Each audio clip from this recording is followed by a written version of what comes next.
State media in North Korea has reported that the Army now has a final say to launch a nuclear strike at the U.S. According to the statement issued by military chiefs, American forces would be, quote, smashed by cutting-edge nuclear strikes.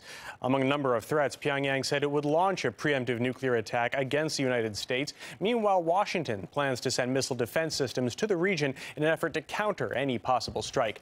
South Korea-based journalist Joseph Kim reports it seems each time one side makes a move, the other responds. The South Korean president is newly elected. North Korea does want to test her limits and perhaps see if she's willing to change her policies towards North Korea.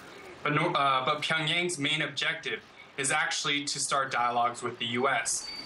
With North Korea's recent what the U.S. calls provocations, it's actually been easier for the United States to pivot its military back into East Asia, something that the Pentagon has said that it is wanting to do, to rebalance back into East Asia.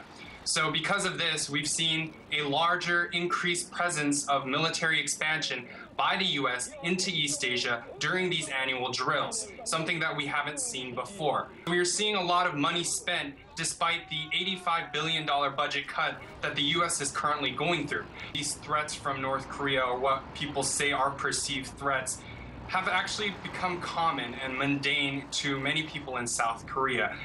But this time around, the rhetoric has actually gotten a lot harsher.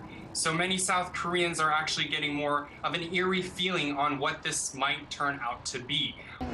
I don't feel a direct threat, but I'm getting a little anxious and scared. Even the South Korean government is taking a coercive stance, so it feels like it is getting closer. When the US is more forceful, it has a less positive effect. From the perspective of a South Korean citizen, I feel anxious and it doesn't feel like protection. First of all, it's not the first time North Korea has issued threats, so to us, we don't feel the threats. We don't perceive them to be dangerous. But it seems there are a lot of things happening inside Kim Jong-un's regime.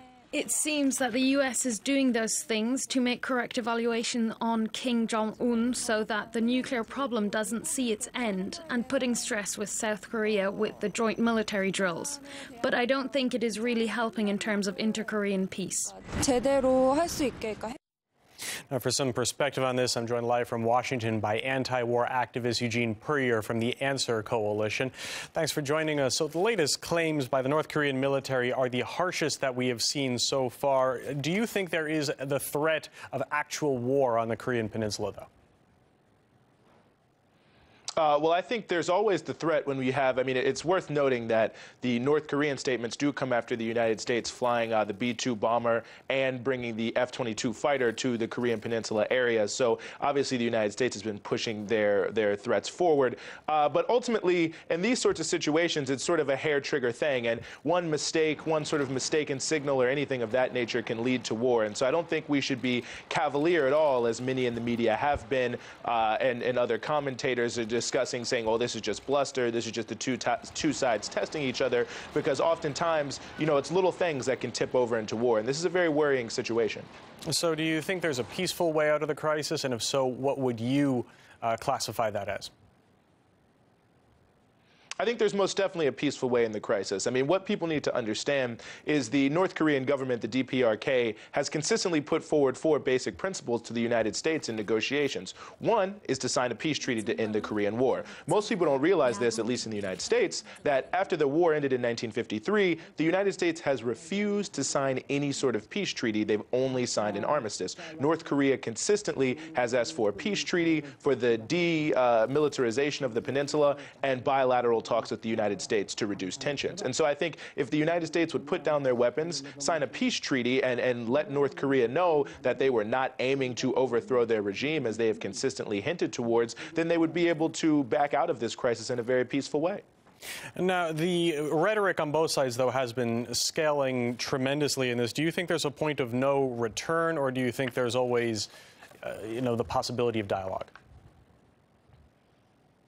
I think there's always the possibility of dialogue, especially when both sides at least still claim to want some sort of dialogue. I don't think there's ever a point of no return, but I do think that certainly the attitude of the United States, I mean, if we remember over the past decade, the United States has invaded Iraq, Afghanistan, waged war in Pakistan and Yemen, Somalia, all across the world, just among other, just to name a few places there. So from the point of view of the North Koreans, I think the belligerent rhetoric is something that they feel they must do in order to let the United States know that, yes, we're willing to talk, but we're also not going to just stand by and allow you to overthrow us as you've done other nations that have stood in the way of U.S. interest. But at the same time, for that to, something like that to occur on the Korean Peninsula, there's got to be a sea change in North Korea, isn't there? I mean, it's got one of the most enormous standing armies of any country on earth.